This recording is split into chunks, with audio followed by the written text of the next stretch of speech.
Alright, welcome back to part 2. I'm just going to show the other two machines I picked up with the one I had running over there.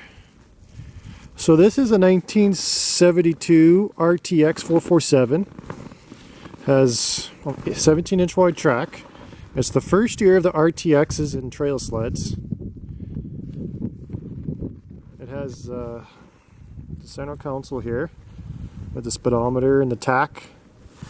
They reach 1,400 miles on it. I don't know if that's true or not. You got Smarticat gauges. I don't know if those are heat gauges or what the heck those are. Someone added them. This hood is so busted up, like a little bit laying down there. This motor is locked up. Has dual exhaust. Only year for 1972 they had dual exhaust. I got another machine just like this I have a video of. I want to go will it start video. But this motor is locked up. This will make a good parts machine for the one I have out back.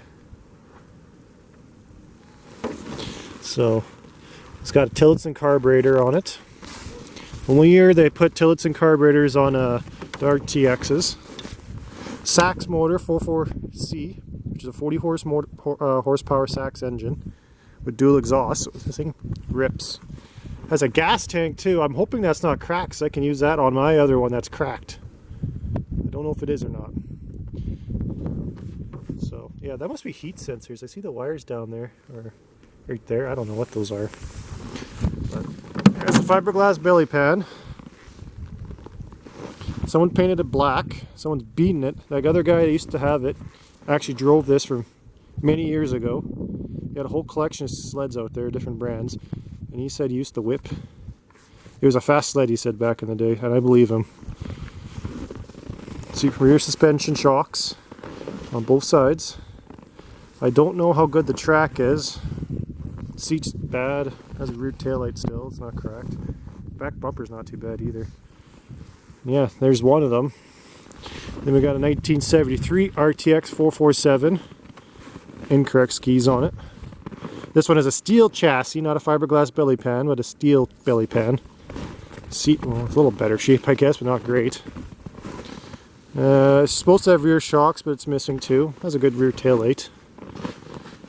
It has about 1,600 miles on it. Speedo intact too. This one actually has a key in it. The other one didn't.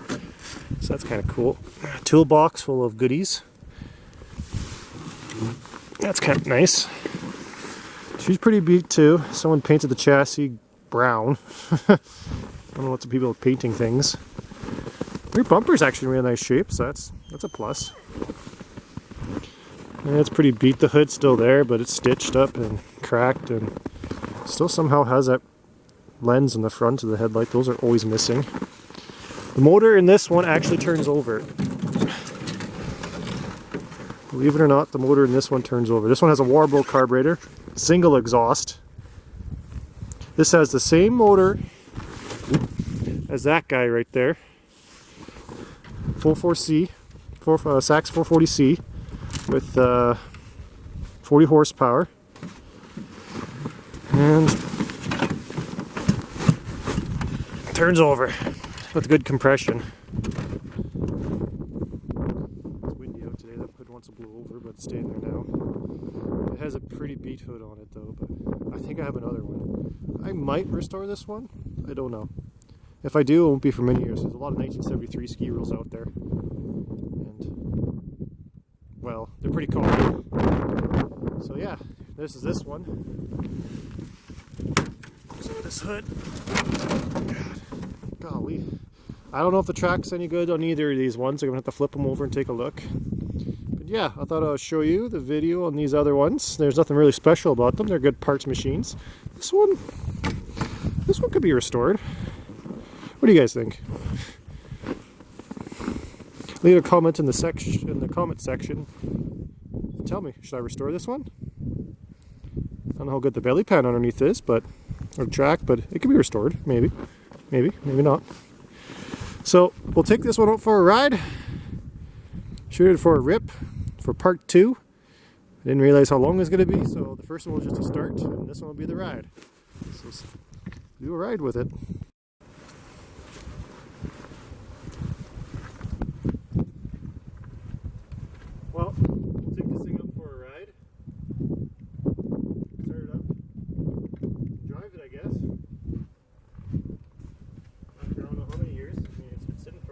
guessing. I don't know. I mean, if it's running off old gas.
That's all I'm going to do today, because I don't trust this thing enough.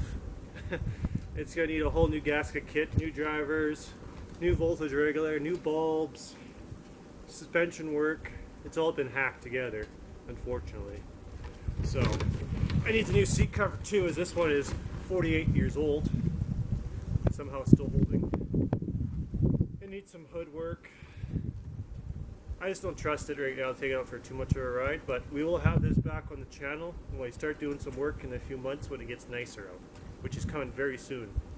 It's near the end of winter, so. I really appreciate all the love and support I've been getting on the channel, I guess. People have been really taking interest in it and commenting and liking and subscribing, which has been really awesome. I'll keep doing this as long as people keep watching these. I really like doing this, it's fun.